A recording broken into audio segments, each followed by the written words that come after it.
So if you missed the RDNA3 announcement from AMD yesterday, first off, shame on you. You should have been subscribed to my channel and turned on the bell notifications, and then you wouldn't have missed it because I live streamed it. But don't worry, in case you did miss it, I've got the recap and the 3 most important things I think you need to know about the upcoming RDNA3 launch. Alright, let's start off with a quick recap of the event. Basically, AMD came on and they announced that they are releasing the 7900 XTX and the 7900 XT. And between the Ryzen 7000 series having the 7900 processor and the XT and the XTX, I'm sure those names will be just as clear as monitor names are. But all that being said, those are the 2 GPUs they are releasing this year, and they're expected to be available on December 13th. Alright, now let's get into the 3 things I think you need to know, starting with power. So the 7900 XTX is expected to pull about 355 watts and would recommend an 850 watt power supply. Comparing that to the 4090, that is a 450 watt card, so you're looking at about 95, almost 100 watts of difference between the 2 flagship cards. Now the 7900 XT is expected to pull about 300 watts and need about a 700 to 750 watt power supply.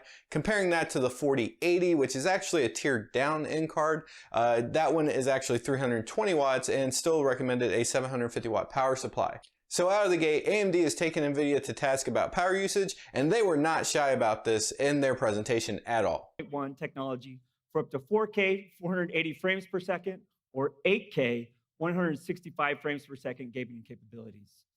All, ladies and gentlemen, with a board power of just 355 watts. 900 series gaming cards are industry leaders in performance per watt. There is no need to rebuild your desktop, no need to upgrade your case, and there's no need for a new power adapter. We made it as easy as pulling out your old card and putting in a new one. Alright, so the second thing on the list to talk about is encoding. So AMD has teamed up with OBS to bring you a better AV1 encode and decode experience within OBS software, and they touted this on screen recording especially, which if anyone has tried to do content creation with AMD cards, you know getting a nice crisp image during screen recording, especially on text and things of that nature, is really hard to do. You can do it obviously, but you do have to tweak the settings a lot more than just clicking NVENC and calling it a day like you can on the NVIDIA side of things. On top of the AV1 encoding and decoding, they are also turning on Smart Access Video, I believe is what it was called, which is actually going to allow the load to be shared across AMD GPUs and CPUs to choose which one would be better for encoding and decoding at that particular moment, all on the fly. Now I think this is a great area of focus for AMD because quite frankly, the one real thing that NVIDIA has had on them has been NVENC, and that's been for quite a while. So if we can get AV1 parity with NVENC, I think AMD is going to make a lot of noise in the GPU market on this coming release. Of course, we don't have any performance benchmarks for, gaming rasterization or for encoding at this point. So keep an eye on that as the cards start coming to market and start coming to partners. Make sure you're watching, Epos Vox, Coalition Gaming, Gamers Nexus. I'm sure all those channels are going to be making encoding and streaming videos and what you can do with these new AMD cards.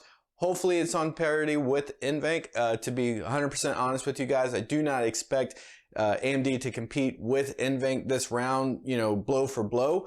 But if you can get something close at 2/3 of the price of what an NVIDIA card would cost you, I think it's time for content creators to start really considering AMD cards at this point. And finally, the most important thing you need to know, pricing. So the 7900 XTX is going to MSRP for $999. And before we get all up in arms about MSRP, look, the last launch, things were at MSRP and available on the NVIDIA side. And with the availability of the current generation of AMD cards, I'm not really expecting high margins or price markups and scalping the way that we have seen in the past. So I'm relatively optimistic that we'll see that card at $999, at least for the AMD ones. Obviously, the partner cards are always going to cost a bit more. Now, when you compare the 7900 XTX at $999 to the 4090 at $1,599, it's basically 2/3 the cost of that card. That's a really great value, especially just for gamers, though that card may be a bit overpowered for gaming. even though they did tout it as an 8K gaming card. That being said, the 7900 XTX is releasing at the same MSRP as the 6900 XT did, so kudos to AMD for keeping the prices low. We'll see if they gain market share if they don't jack up the next generation like they've done with the 7000 series and the 5000 series on the CPU side. And then the 7900 XT is debuting at $899, and that card has 20 gigs of VRAM instead of the 24 gigs that the 7900 XTX has. But once again, comparing that to the price of a 4080, which is, I forgot, 1 second. Yes, and the 4080 16 gig is $1,199 MSRP. So AMD is really coming in with the value, especially if you're somebody that just games, doesn't do content creation or anything else. That 7900 XT should be on par with the 4080 16 gig. Once again, we do need to actually see the performance benchmarks because they didn't really show any of that during their presentation yesterday, as they basically just showed, you know, some gaming performance in 8K with FSR turned on, and most people aren't gaming at 8K unless you're named, you know, Linus Media Group or Linus Sebastian or Linus Tech Tips or wherever we want to call Linus at this point. But there's really not a whole lot of 8K gaming going on because we can't even afford the freaking monitors for it, let alone the graphics card, the CPU, all that stuff. So yeah, that's probably not going to be it.